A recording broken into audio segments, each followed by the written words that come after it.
Jamie ஓவர்டனுக்கு CSK power பிளேல over கொடுத்தது வந்து பாத்தீங்க அப்படின்னா ஒரு பாசிட்டிவ் சைன் அப்படின்னு சொல்ல மாட்டேன். மேபி அவருக்கு ஒரு ஆப்பர்ச்சுனிட்டியாக கொடுத்து இந்த நியூ பால் அப்படின்னு சொல்லிட்டு ஒரு கான்ஃபிடென்ட்டா வந்து ஒரு ஆப்பர்ச்சுனிட்டி வந்து கொடுத்துருப்பாங்க. பட் ஸ்டில் என்ன பொறுத்தவரை வந்து பாத்தீங்கன்னா இங்கிலாந்துக்கே வந்து ஓவர்டன் வந்து நியூ பால்ல வந்து பவுலிங் பண்ணது கிடையாது, அதாவது பவர் பிளேல வந்து பவுலிங் பண்ணது கிடையாது. ஸோ அப்பாற்பட்ட ஒரு பிளேயரை வந்து ப்ரெஷர் பண்ணி தள்ளினா மாதிரி தான் இருந்தது. ஏன்னா நீங்க வந்து அந்த செகண்ட் ஓவர்லாம் வந்து ஓவர்டன் போடும்போது நீங்க பாத்தீங்கன்னா பயங்கர ப்ரெஷர்டா வந்து இருந்தாரு, நிறைய ஒயிட்ஸ் வந்து போட்டாரு.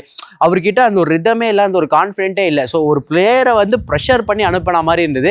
ஸோ அவர் வந்து கான்ஃபிடென்ட்டாக நீ இப்போ பார்த்துக்கலாம் அப்படின்ற மாதிரி அனுப்பின மாதிரி எனக்கு தெரியல. இங்கே நீ தான் போட்டாகணும், வேற வழியே இல்லைன்னு அவரை புஷ் பண்ண மாதிரி தெரிஞ்சது. மேபி சிஎஸ்கே சிவம் டூபேக்கே வந்து ஒரு 2 ஓவர் கொடுத்துருந்துருக்கலாமே, ஏன் வந்து ஓவர்டனை வந்து கொண்டு வந்தாங்க அப்படின்னு தெரியல. சரி, ஓவர்டனை சிஎஸ்கே வந்து கொண்டு வந்தாங்க. மேபி அவர் ஒரு பேட்டரா, ஒரு மான்ஸ்டர், ஒரு ஹிட்டரா வந்து கொண்டு வராங்க அப்படின்னா அவர் வந்து எம்எஸ் தோனிக்கு முன்னாடி இறக்கி விட்டுருந்தாங்க அப்படின்னா இன்னும் நல்லா இருந்திருக்கும். ஏன்னா அவர் வந்து ஒரு நடுவில் ஒரு 2 6 அடிச்சு அதுக்கப்புறம் வர எம்எஸ் தோனிக்கு இன்னுமே கொஞ்சம் ப்ரெஷர் கம்மியாகி இன்னுமே அவர் வந்து ப்ராப்பரா அவரோட கேம் வந்து ஆடி இருக்கலாம் அப்படின்னு சொல்லுவேன். ஏன்னா ஒவ்வொரு மேட்ச்ல வந்து பாத்தீங்கன்னா எம்எஸ் தோனிக்கு அப்புறம் இல்ல ரவீந்திர ஜடேஜாக்கு அப்புறம் வர ஓவர்டனுக்கு வந்து பெருசா அந்த பால்ஸ் வந்து கிடைக்கிறது இல்லை. ஒரு பர்டிகுலர் ஒரு ஓவர்ல இல்ல ஒரு 5 பால் 6 பால்ல தான் அவர் அடிக்கிற மாதிரி இருக்கு. கண்டிப்பா எந்த ஒரு பேட்டருக்கா இருந்தாலும் ஒரு ப்ரெஷர் இருந்திருக்கும். அதே ப்ரெஷர் தான் ஜேமி ஓவர்டனுக்கு. பட் வந்தோடனே அவருக்கு ஃப்ளூக்ல ஒரு 4 ரன்ஸ் வந்து கிடைச்சது.